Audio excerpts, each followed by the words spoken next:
12:34 is the time. You almost have to. I'd get whiplash if I was paying attention. Really, if I was concentrating slightly harder on Jacob Rees-Mogg's latest contortions, I'd probably get whiplash. Jacob Rees-Mogg has told the Daily Telegraph that he no longer believes Rishi Sunak is a socialist.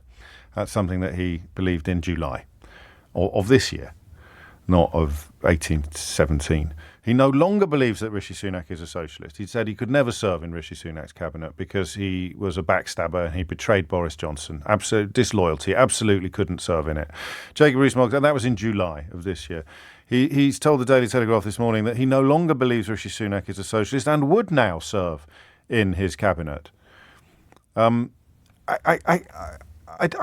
very rarely lost for words, but my goodness me. If there were any individual who just embodies how not the people that have led the corruption of the political discourse, not the individuals, because Johnson obviously is unique in the context of lying and smiling while he lied, but the people who went along with him, the people too stupid to understand the idiocy of Brexit. Rees-Mogg standing up in Dover and say, we're not going to introduce any checks because it would bankrupt us. It'd be so expensive. Having spent years telling you that we had to leave the European Union in order to control our borders. We can't possibly control our borders because it would actually be prohibitively expensive. Now, in the space of July, August, September, October, 3 months, it's gone from describing Rishi Sunak as a socialist who he could never serve to saying, I no longer believe he's a socialist and would now serve in his cabinet. Groucho Marx, I got principles, and if you don't like them, I got others.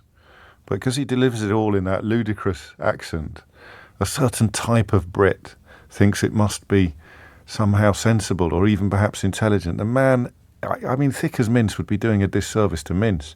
And it's not the lack of intelligence. That's why you send your children to places like Eton so that they get taught to mask their ignorance, their lack of basic intelligence, and flourish regardless. But it's the moral corruption there. It's the utter absence of backbone or integrity or decency.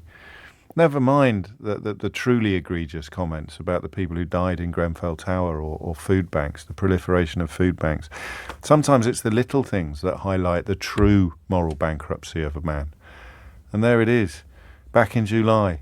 It's as if he's telling you, don't listen, anything that comes out of my mouth is meaningless, hollow and devoid of moral worth. Because if it came out of my mouth yesterday, the polar opposite could come out of my mouth tomorrow.